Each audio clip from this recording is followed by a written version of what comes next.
everyone. Today we have our another new episode, and we will discuss on 923 episode, and we will discuss on blue economy. I want to share some good news. World Talent Economy Forum. We are launching our business incubation with IIT Kharagpur, with Ahsanullah University, with Way Group of companies in Bangladesh, as well as we are promoting our projects with Dhaka University and many interesting places in emerging economy. So this knowledge will be very important for our youth because around South Asia we have around 2.5 billion people, 60% population actually youth. They need knowledge, they need mentorship, they need expertise, and we want to develop knowledge economy. So we have our expert for blue economy today, Mr. Dan, Mr. David Smith, and after a long time, Mr. Sanjeev Shaha. He is definitely Bangladeshi. I'm proud of him. He doing work in BBC, and he is definitely a very good friend for World Talent Economy Forum. And you know that World Talent Economy Forum bringing thousands of scientists, innovators, business incubations, and policymakers from around the world. And today's discussion definitely helpful for our youth community. First, I would like to give chance, Mr. Dan. Thank you, Sharif. I'm really glad to be able to speak today on a great topic because the blue economy is the spaceship Earth economy. We are a water planet. It's funny we call our planet Earth when it is 75 to 80% water. We should really have called it water. But nonetheless, we still mostly live on the land, although most of the world's population does live within 100 miles of the coastline.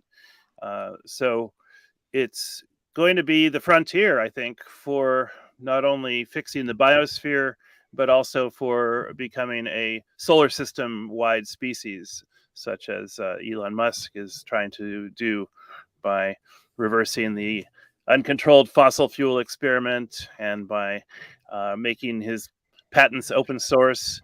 I know Elon Musk gets a lot of shade from a lot of different corners, but I just ask who else is doing as much to make us a multiplanetary species, which is one of the goals of the United States Transhumanist Party, which I'll be on the vice presidential ticket with Tom Ross in November 5th, 2024. Save the date. It's a bit away, about 71 weeks away. But I plan to be rolling out a lot of really cool initiatives, including things dealing with the ocean, because there are two things I'm involved with that are highly relevant to this topic. The first is the nonprofit that I run called Permatrail Incorporated. It's a religious nonprofit here in California. I'm a minister in the Universal Life Church, which is kind of in the spirit of the Gnostic original Christians, because they don't believe in a middleman between you and the divine. So they practice instant ordination by decree. So I wanted to be a minister back when I was 19 years old, and I told my new friend who was a minister who'd done thousands of weddings, and he said, "You want to be a minister? You're a minister." And so that's what's called instant holiness by decree, and it's really a great church if you want to check it out. ulc.org. Anyone can obtain their ministerial credential. So Permatrail's goal or mission is for humane rights, mainly the humane right of freedom of movement all around the world, which they already have this right in the UK. It's called the Queen's Right. It allows you to camp or transport or hike anywhere within, I think it's 100 feet of a stream right of way. The Scandinavian countries have a similar thing called freedom to roam. And indeed, the oceans have a similar idea called freedom of the seas, which is still very well guaranteed by the might and fairness of the United States Navy. In fact, the Navy routinely does what are called freedom of navigation exercises, which lately have been causing some stress in the areas near China, because there are disputed areas about who gets to claim what part of the ocean as their territory. So China has been building up little seamounts and saying, "Oh, this is now China, so we now have this border around this little seamount that no one else can navigate in." But a lot of the world is not recognizing that, so that could be a flashpoint for a U.S. Taiwan conflict. So it's something to keep an eye on. But I think freedom of movement on the land and on the seas is going to be critical to the blue economy. To get back to the main topic today, and indeed, we probably have done most of our adverse impacts on the ocean. We can see that most of the heat that's been generated by the Industrial Revolution has ended up as ocean warming. Most of the carbon dioxide that's been released into the air has been absorbed by the oceans, and the pH of the oceans is demonstrably higher. And it's actually impacting the life forms in the ocean that build their shells and their bodies out of the chemistry that's needed at a certain pH. You know, little crabs and shells, all the marine life that needs to build its shells out of the dissolved minerals in the oceans, the calcium carbonates, the brucites, the halites, all that chemistry. That only can happen at a certain acid level called pH level. And it's, if people want to deny global warming, they can't deny that the pH level of the ocean has gone up. So that's probably the best evidence for people that deny the so-called climate deniers. There's, I don't know. I don't want to speak too long. I'll just real quickly go into the other organization that I'm involved with, and it's a team.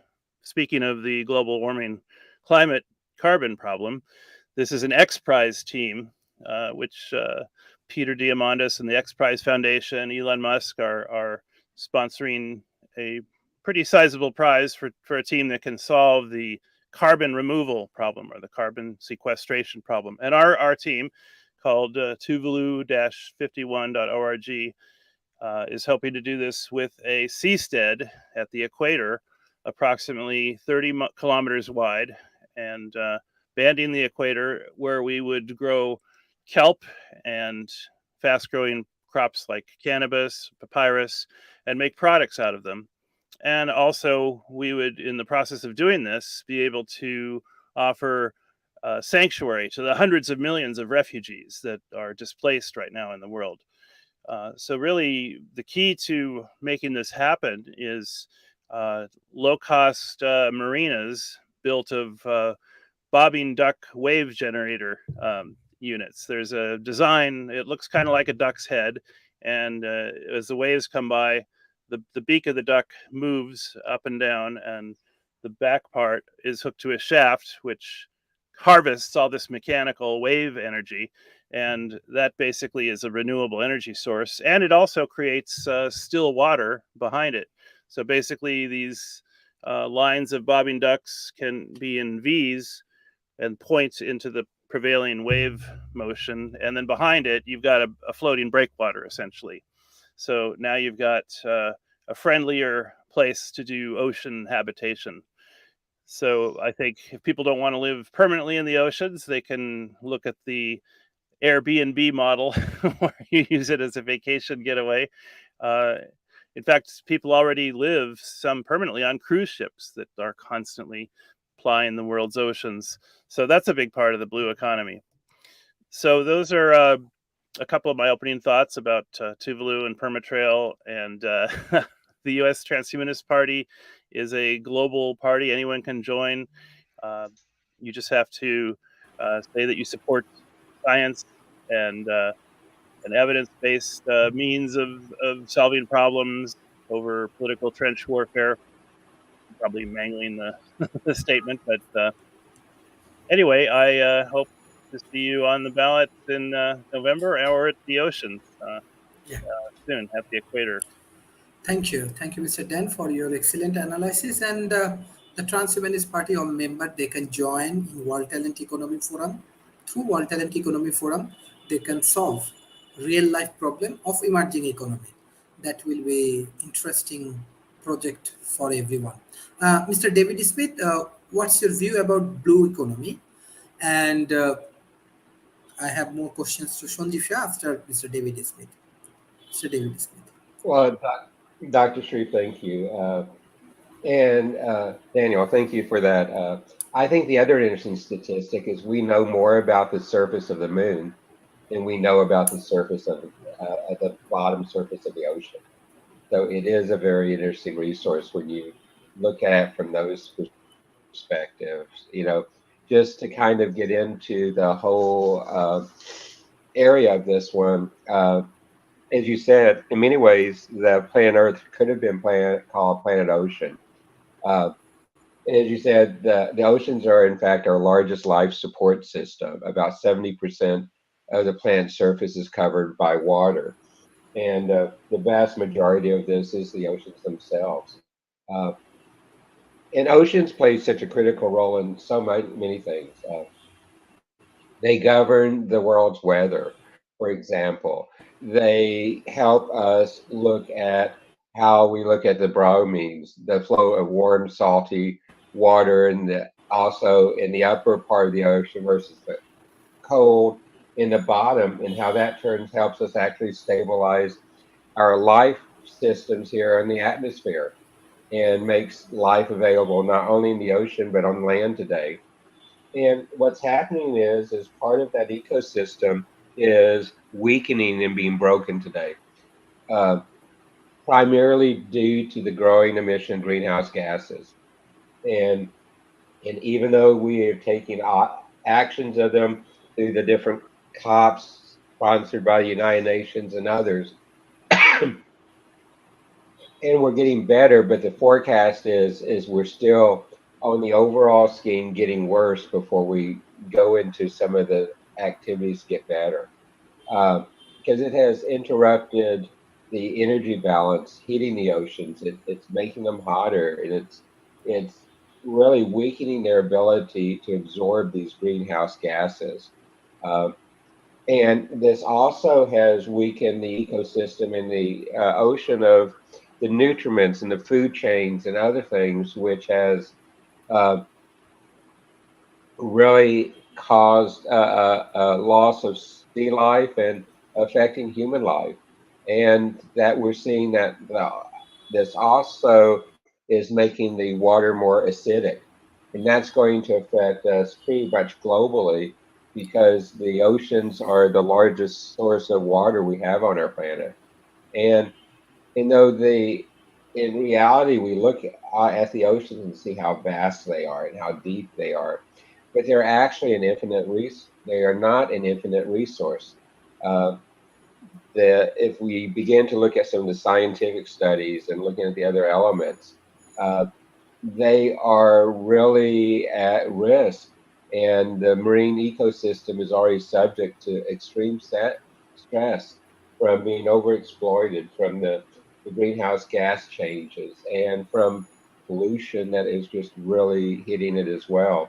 Things like the plastic tops from when we transport drinks and things, and just the pure chemical pollution into the oceans are really having a huge impact. And it's weakening the oceans as a driver for human development and sources of food and materials. And we have to begin to go and see how we can deal with it. But what we have actually seen, though, is that uh, according to some other scientific studies, we can substantially recover the structure, the function of marine life. Uh, this study said by 2050, if we really look at how to mitigate a lot of these factors, including the pollution, including the greenhouse gas, and how can we take climate change and begin to reverse elements of it but use it to our advantage of looking at this. So if I go back and look at the United Nations 2030 agenda for sustaining development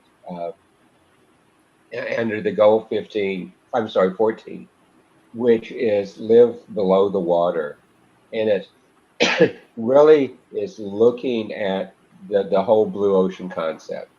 The objective is to conserve and sustain the use of the world's oceans and seas and marine resources for sustainable development. And it's also uh, saying that the decade we're in right now is a decade for ocean science to really work on what is that sustainable development. And, just to kind of put it in perspective, the blue ocean really is, and the blue economy refers to the range of economical uses of ocean and coastal resources, such as energy, shipping, fisheries, agriculture, aquaculture, mining, tourism. And you see all of those. But in addition to those, uh, the other huge benefit of having looking at this blue economy is that it allows us to be part of things such as carbon storage, coastal protection, biodiversity of all different types, and yes, cultural values. So much of our culture, so much of our life is linked to the water. And if you just look globally, about 1.5 trillion US dollars is tied to the worldwide ocean economy. 80% of global trade by volume is carried by seas. Over 350 million jobs worldwide are linked to fisheries. And aquaculture provides about 50% of the fish for human consumptions. So there's a lot of things going there. And Sharif, I think that is probably my introductory part on this. Yeah, thank you. Thank you, Mr. David Smith. Sandeep Shah, as you are from Bangladesh, you know about mangrove, and mangrove has a big impact for blue economy. If you share your view about mangrove, recently we have lot of challenges in Bangladesh, especially we have heat wave, we have climate change related challenges. Uh, Electricity is a major challenge. So how we can utilize our natural resources like mangrove to solve this climate related problem. Even I'm feeling very bad, like when I see even students from school they die because of heat wave.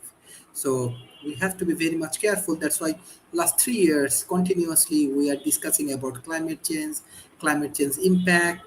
We are negotiating with the government agency, corporation, lot of academy. Let's see what happened. But what's your view, Mr. Sandeep Shah?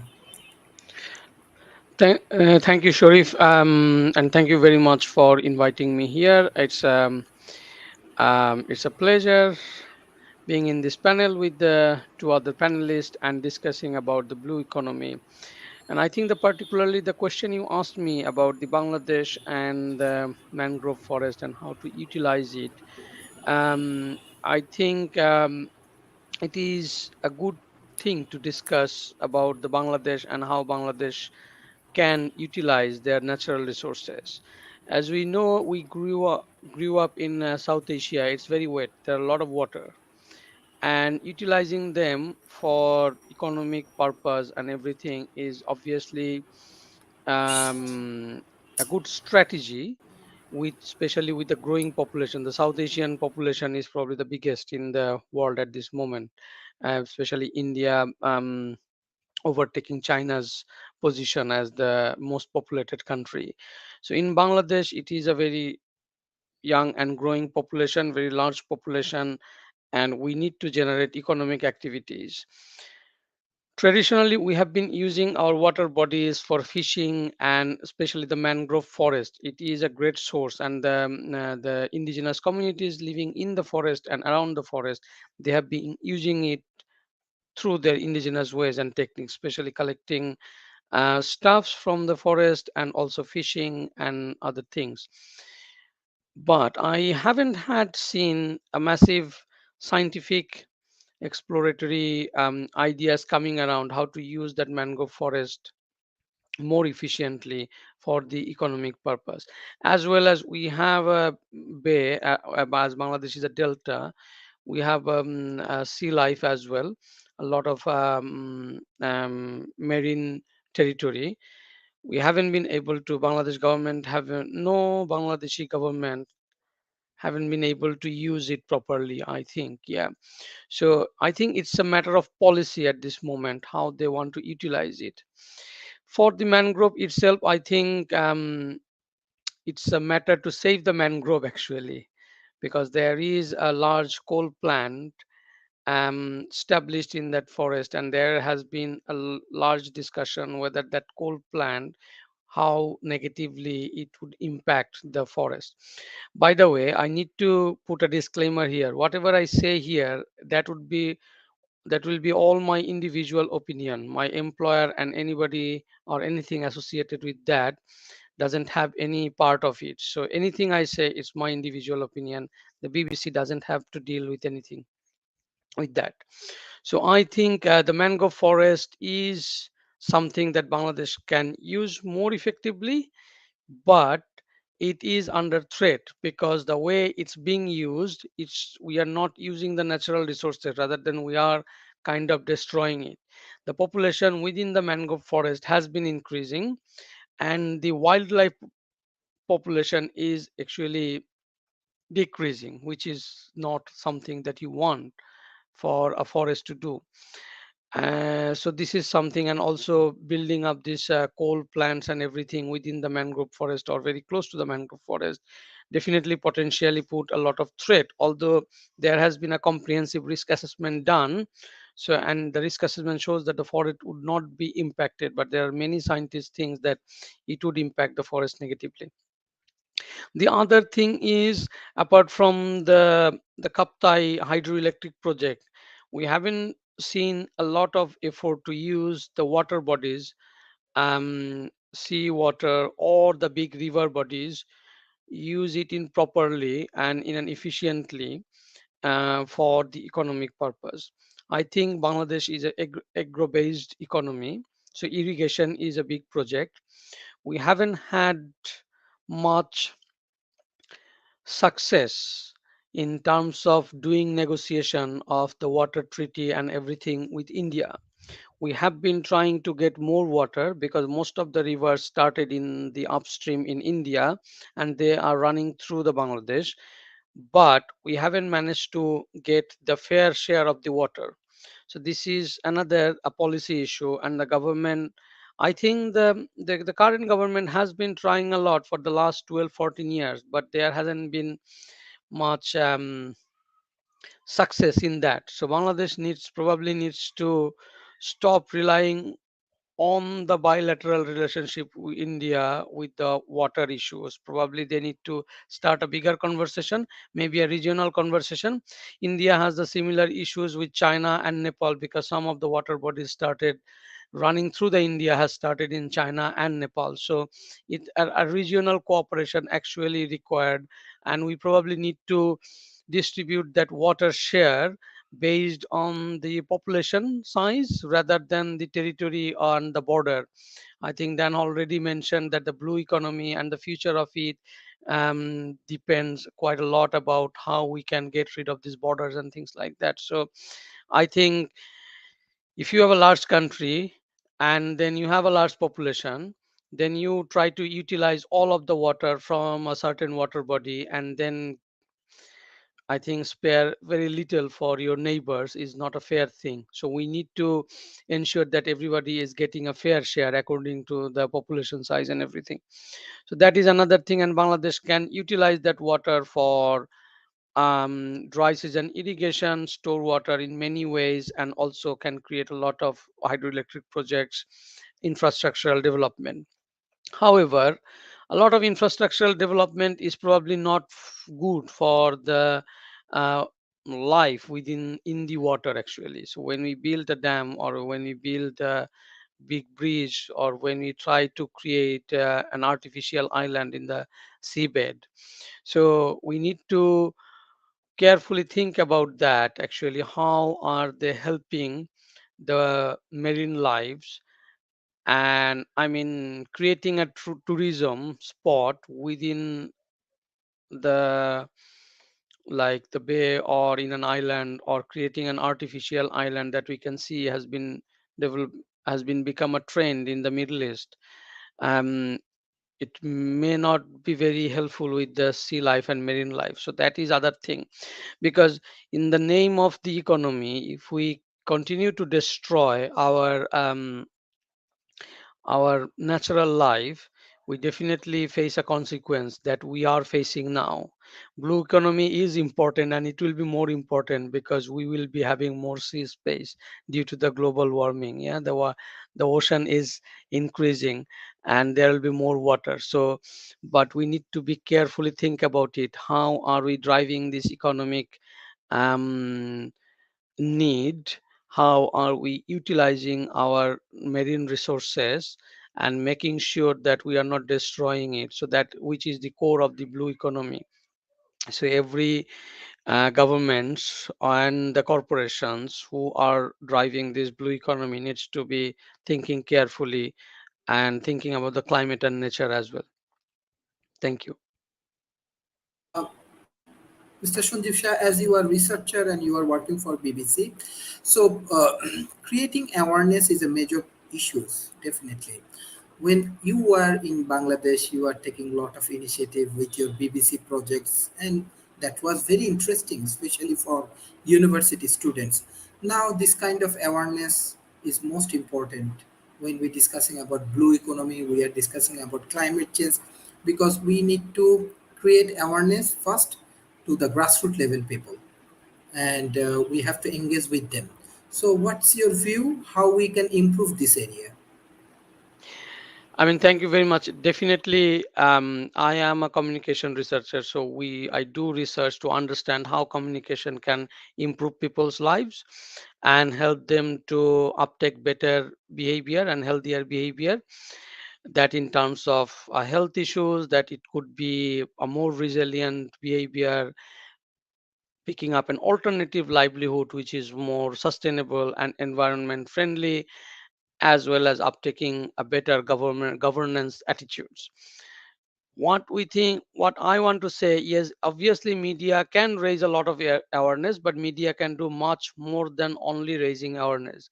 Media can help people, facilitate people to change their behavior, change their harmful behavior to a behavior that is more sustainable, that is healthier, and that is helpful for a lot of other people. We have been doing climate change communication and behavior change communication around better resilient and climate adaptation in many different countries in East and West Africa and Southern Africa, and also in South Asia and East Asia.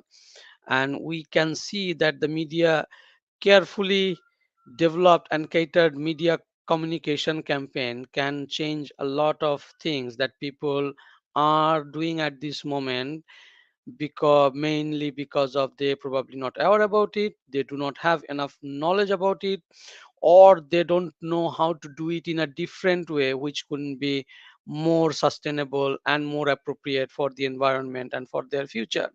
A lot of people are aware that their actions are causing harm to environment, their actions are causing harm to the planet, but they don't know a better way to do it because that's probably their bread and butter. They have been doing it for centuries, they have been doing it for ages. So how they would want to change it? Media and communication can help them as well. The the another better thing with media is the scale. If you use a media, you can reach out a lot of people at the same time, which might be difficult to, or take a lot of time with, like face to face communication or man to man communication. So that is another advantage we have, and we have been utilizing it in BBC and many other organizations I know in this world. They have been doing the same thing. A lot of UN agencies, we are working together, and they have been doing a lot of media communications as well, especially the UN OCHA. They are very good in terms of driving and generating these needs. They have a working group who are actually try to understanding and using media and communication for helping with refugees, helping with disaster affected people, helping with vulnerable communities who are vulnerable to natural disasters and hazards. So yes, media can do this, but first we need to identify them. what are the problems, and how can you actually develop the problems. One of the main problem we find is actually this these communication are quite like top to bottom approach. They are being created in the lab in this western world, in London, USA, in Europe, in Germany, in everywhere. So we are actually discussing and developing it. Our academics are creating it, and then we try to implement the same. We maybe pilot it in these areas, and then we try to implement the same in a lot of different contexts and different countries. That is causing harm as well, because what is implicable in the Europe may not be implicable in Malawi, because the citizens awareness, education, disciplines, social security, everything may not be the same. People people have different ways to do things. People have different ways to understand things. So it is very important to understand how, what people want to do, and what can engage them and attract them, and then providing the information the way they accept it. That would be the first thing to do. And then we can identify their problem. We know how can we actually solve them the problem as they want, and then we can actually do it in a more effective way. Thank you, Sharif. Thank you, Mr. Thank you, Mr. Shojifia. That is very important. Definitely, we want to collaborate for research. Already, we are working with Dhaka University under the Pro Vice Chancellor Office, Professor Maksud Kamal. He will join tomorrow's session. So that is important. So understanding the local culture, understanding the local challenges. This is also a problem. So we see the same thing in COP27, COP28. So all of the big talk, all of the big dialogue, but no practical action. So we need to take that kind of action. Mr. Dan, you are from Transhumanist Party and you have a lot of researcher. How this kind of researcher, let's say climate change researcher, example, mangrove related researcher, how they can join in our ecosystem and help our ecosystem and we can grow together. What is your view on that particular point? Yeah, it's it's interesting. I did a environmental restoration job back about 20 years ago. The part of our coastline was used by the Navy, and they had made sludge ponds for sewage out of it. And it was about 100 acres right along the coast of California here, Port Hueneme. And a researcher from UCLA drafted a proposal that the Navy liked, and we proceeded to grade the site and turned it back into a wetlands essentially over the course of about 3 months. And it was amazing to see how quickly it was like the next morning after we took down the breakwater, you could see sandpiper birds and seagrass already sprouting up out of the beach. So nature is very powerful when it comes to restoring itself. And yeah, coastal wetlands are just so threatened. They are buffers from big storms. You know, they absorb that damage. They are habitat for many critical what are called blanking on our keystone species, because in the ecology you've got these critical species, and when they gone, they take with them all the species above and below them. So many of those crucial species live in the wetlands. Now, what's an interesting approach to protecting nature is increasingly being seen where we grant nature what are called personhood rights, the same way a corporation has a range of rights to act with the rights of a human.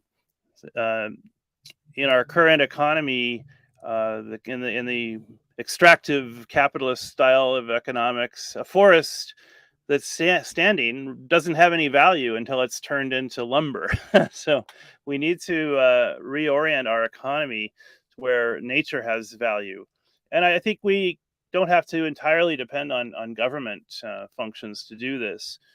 We can actually create economic reward systems where people that are doing good work to preserve nature can be rewarded with discounts, let's say, by producers of goods. In fact, the same thing can be done where people with lower incomes get discounts, kind of a sliding scale pricing plan.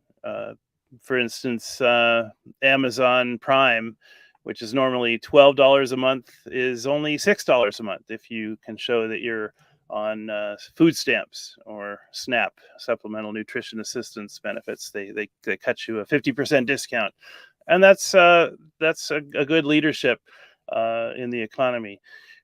So I would say, if you look at the developing world, most of the developing world is in what's called the global south. The global north is where all the main development and all the extraction has gone on. But the people in the global south have often been, colonized and exploited, their resources extracted, their people enslaved. And I think there's a lot of accounting and, reconciliation that needs to happen between the global north and the global south. So, actually this equatorial seastead idea, it could be a powerful symbol for this reconciliation. There's a kind of example in North America when Europeans arrived. They contacted the native peoples there, and they made what's called a two-row wampum. They said, "Look, hey, you have this big canoe, and we have this small canoe, but let's stay in our canoes, and we'll have trading, and trading is peace." And they made a beadwork belt that kind of shows this two-row wampum idea. Today's actually Flag Day. I want to redo the flag where we have that two-row wampum design on the stripes of the flag to commemorate this. I hope that's not cultural appropriation, but I've already put the galaxy. I think there's at least 50 stars there. The flag law says you have to have 50 stars in the field, so I think the galaxy covers that. But I would also like to see that two-row wampum. Great law of peace that the indigenous people have come up with, and there's some controversy about the actual history of that, but the basic idea is still sound. Trading is peace, and you stay in your canoe, and we'll stay in our canoe, and that's kind of the live and let live, golden rule that goes back to the laws of the religions. Do unto others as you would have them do unto you, or don't do things to people that you wouldn't want done to you. There's lots of phrasings of this so-called meta law or golden rule. So kind of lost my train of thought, but so this equator seastead could actually do something interesting, because if you look at the longitude lines of each part of the planet, we now have a lot of information about DNA, and you could actually look at a particular longitude line and track the DNA of the people that used to live on that line and that now live on that line. Actually, just knowing the DNA of the current inhabitants of a given second or arc of longitude would give you some interesting historical data about migration and about who are the original inhabitants of the land. So I think, just as we made Antarctica kind of an international zone where you really don't have private property there, I think this equatorial seastead belt would similarly have preferential reserved areas for people of certain DNA characteristics. It's people are interested in where they came from, their ancestry, and I think this could be a fun kind of gamification thing to do with the equatorial seastead. So those are a couple of thoughts: personhood for nature as a way of protecting it, and also people can build structures that aren't quite ready to go in the ocean, but they can build them on inland waters like rivers and lakes, like, houseboats. It's interesting that if you want to build a a deck, if you want to get permission from your city to put in a deck, it might take a lot of paperwork.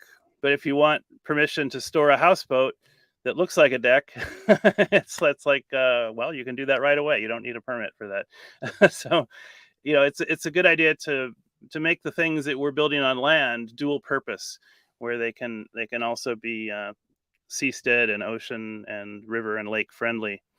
But at the same time, we need not to keep polluting the ocean. Right now, I think 80% of the pollution in the ocean comes from about 1,000 rivers, where the plastics and the garbage is just flowing uninterrupted into the ocean. So there's a group, Ocean Cleanup, and I think they're building these interceptor kinds of barges that can sit at the mouth of the river, and the plastic is actually a feedstock. You can make things out of this plastic that would ordinarily end up hurting the ocean ecosystem.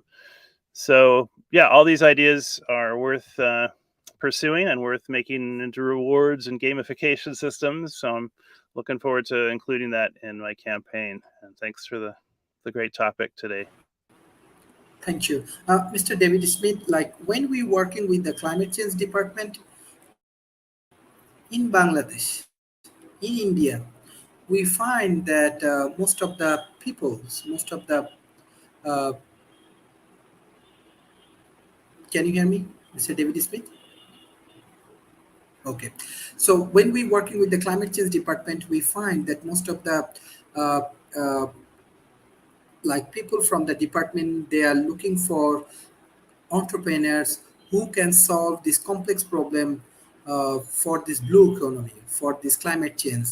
And most of the cases, these uh, developed nations like this COP27, COP28 initiative, they're only focusing on advocacy, research, and policy development. But we need more project development to solve this complex problem. So, how your organization, ETT, as a holding company, can help these entrepreneurs to solve this complex problem and create win-win situation for developed nations and developing nations. Can you unmute, please? Sorry, I wanted to keep the noise down. At ETT, we are actually looking into starting a new company in this area because we've been approached about how to deal with carbon credits, how to deal with the fact that this is a system to systems, and how could we use some of our platforms to actually have a bigger impact of uniting small innovative companies, uniting them with the governments, uniting them with a view of how to use the capabilities. Since you mentioned ETT, Economic Transformation Technologies, we actually have an underlying platform that promotes interoperability, and not only interoperability, but smart shared services. And that's kind of what's needed as part of the answer to your question. To go to a blue economy, to fix some of the climate crisis is going to take work across borders. It's going to take multiple companies collaborating together. It's going to take a regulatory view that crosses borders as well. It's going to take a finance view of funding. The COP26 was about large developing nations having an impact to it. COP27 was about making money available to developing nations to be able to fund and mitigate some of the climate change. So it's going to take all of these coming together, and that's actually what we try to do as part of ETT's mission, is to put technology together with an invention to make an economic impact. That's why it's economic transformation technologies. Um, and we're in the preliminary stages right now of starting a new company in this area to go with our existing companies. So great question, Sharif, and I hate making a commercial, but since you asked, I'll be more than happy to answer it in there, because we've got to do some things different. We've got to put areas in it, because there's so many threats in the blue economy that we have to overcome. Uh, we see so much happening, and we need a more systematic approach to understand how to link all this together. We need a more systematic approach to better understand what are the nationally defined priorities, what's the social context, what are the resources, the resource base, how can we create a sustainable but yet still inclusive type of system that can address the blue economy. And you've heard me say before, one of the ways we have to do this is with data, and we have to share data. We have to share common uh, business processes. We need to share common workflow processes based on this, particularly since it's going to take a collaborative nature to do it. So I kind of liken this to what we do as we try to launch people to the moon. It's not one company. In the United States, it's not one state in the United States contributing to it. Oh, it's not just the United States.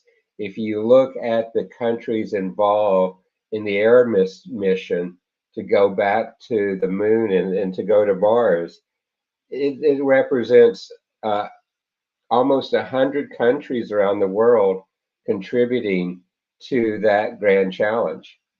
And the blue economy and the whole climate crisis is a grand challenge. And the way you solve grand challenges is you use collaborative approaches, you use group intelligence, you put things in place to link people together. The biggest failing of any nation is trying to do things just by themselves.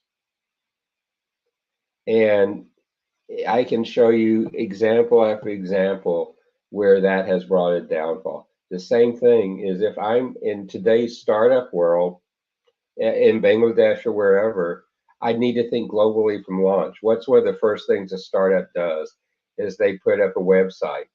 Websites tend to be globally from launch. So you need to think globally. You can act locally at first, but you need to think globally. And you need a system there. Today, you've heard me say this again before, Sharif. I'm going to say it again. Today, everything is a system of systems. And if I look at the blue economy, if I look at climate change, if I look at all the elements that contribute to it, it's a system of systems. And the only way to manage and really succeed in a systems of systems world is to use a platform of platforms. And that's actually the philosophy we have inside economic transformation technologies, is to use that systems of systems platform to help solve these type of issues, and actually down to the sovereign nation level, and be able to increase employment, increase GDP and stuff as a result of using this. And the blue economy, the climate change, great example of how we can do that. So, Sharif, sorry again for the commercial, but that's the answer to your question.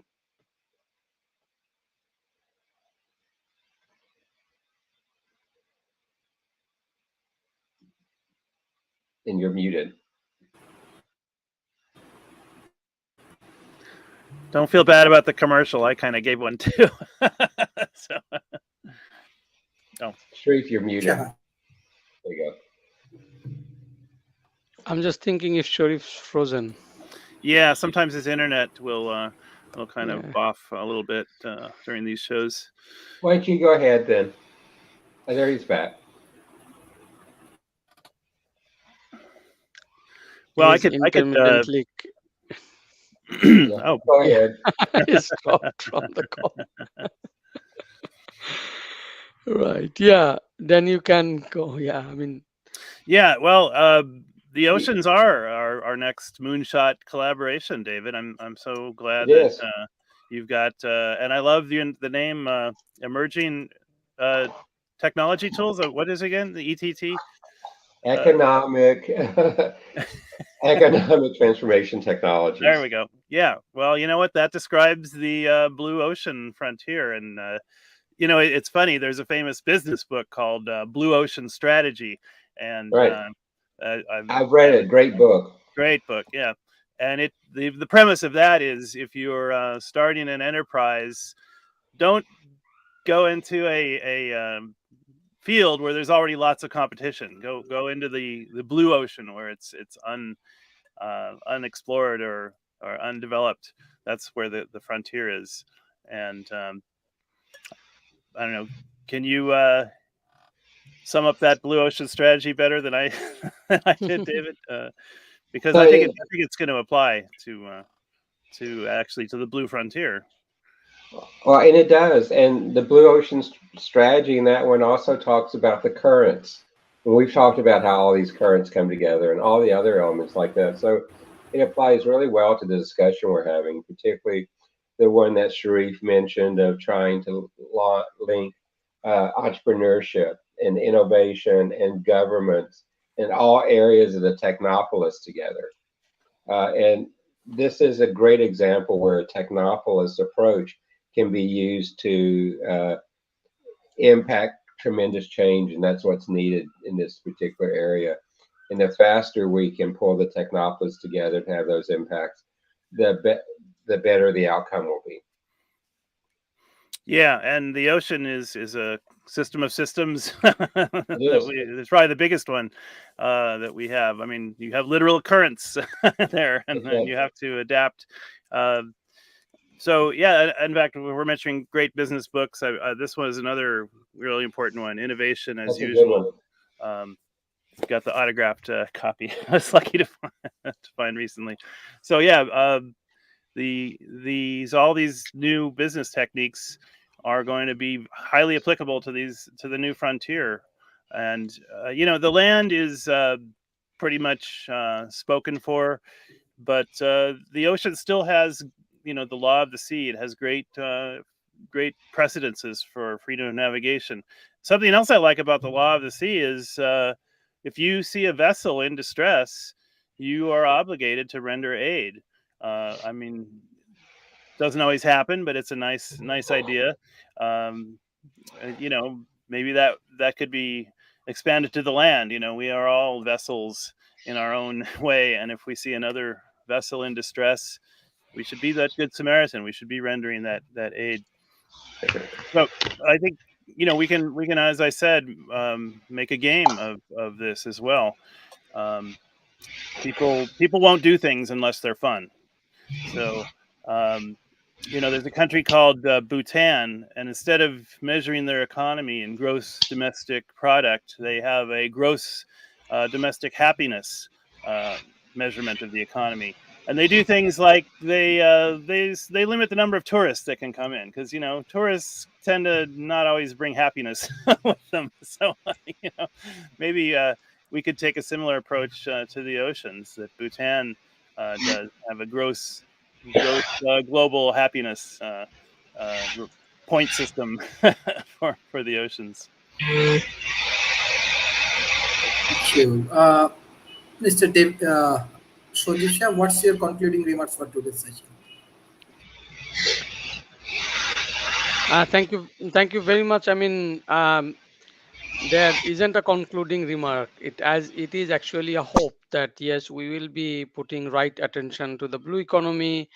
It's not easy and not cheap to actually develop technologies to facilitate and foster blue economy. It requires high investment. Most of the underdeveloped and least developed countries do not have this. I mean, the global south doesn't have that resources, but obviously the global north and especially the western developed countries have those resources.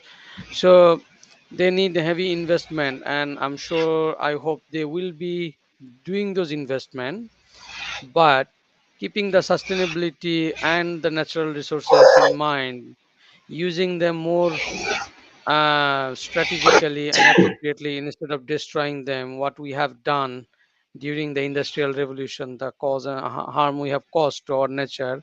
and the planet. We hope that while will be driving the blue economy, will not make the same mistake again. So that's the kind of hope I want to express here, and that could be my conclusion. Yes, thank you very much again for inviting me here.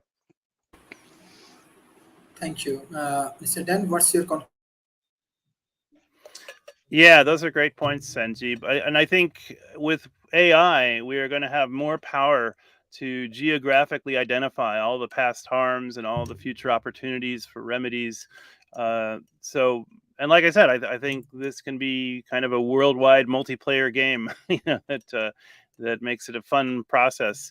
And people talk about, oh, you want to give reparations, and I never owned slaves, but we could still, sometimes all you need is the acknowledgement of what happened, and an apology is that worked wonders in South Africa to heal the wounds of apartheid. And we've got a similar truth and reconciliation that needs to go on. We've had an apartheid against nature, a disconnection from nature that we're suffering the bad results from. So we need to be truthful and reconcile all of these past harms and future opportunities that can come with healing that wound. And there's something called prospect theory, which recently won a Nobel Prize, that I think would be useful to look into for doing this nature healing global initiative. So yeah, I hope to keep rolling out lots of spaceship Earth level design thinking level initiatives in the process of the run up to the 2024 USTP candidacy.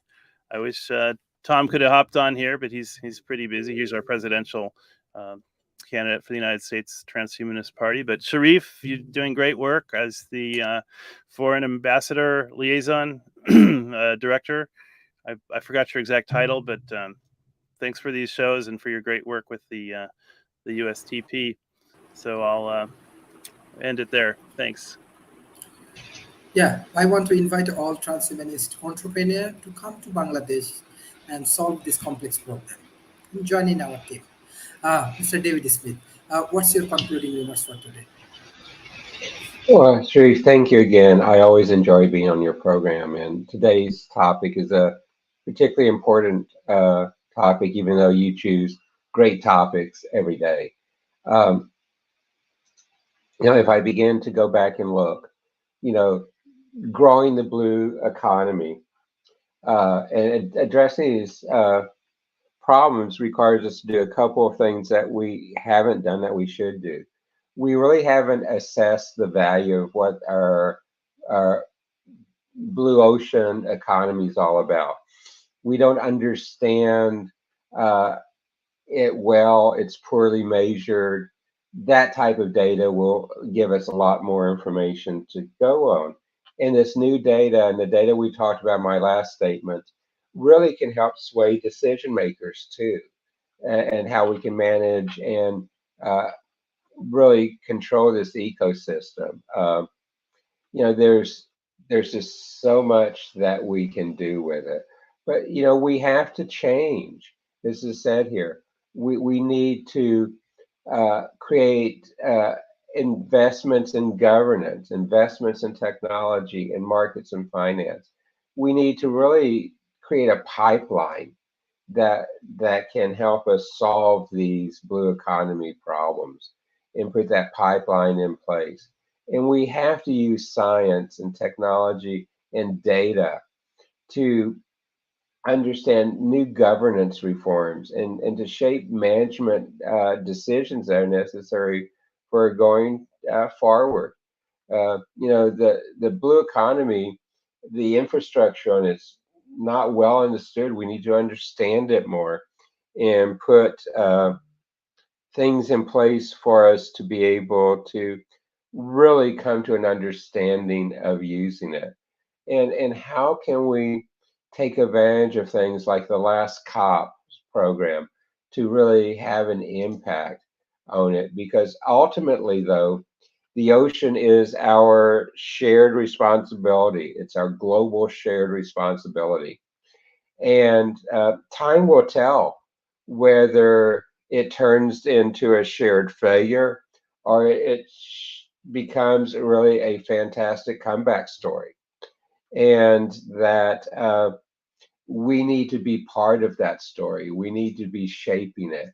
We need to be using our innovation, our collective group intelligence. And we have to become a core part of the solution as opposed to just talking about it. And we need to do it from a technopolis standpoint that involves all the stakeholders. So, Sharif, thank you for letting me give you my closing remarks. Thank you everyone for joining today's session. I request all of our audience please share our content with your government agency, corporation, academy. Beside this dialogue, World Talent Economy Forum, we are doing high quality research.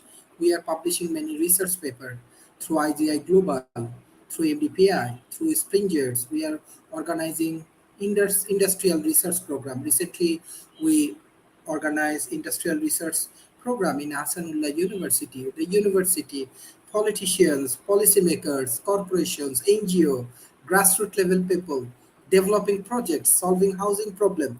Lot of interesting happening through World Talent Economy Forum. Your contributions can change millions of people life. So hopefully we will get more support, more collaboration, more partnerships. Thank you, Sanjeev Shah, for joining today's sessions. Thank you, Mr. Dan. We have all of our support for your campaign, for your elections. And thank you, Mr. David Smith. We need more of your support. We have real entrepreneurs. We need your corporation to support our entrepreneurs. Thank you, everyone. Thank you. Bye bye and take care. Thank you. Thank you, everyone. Bye.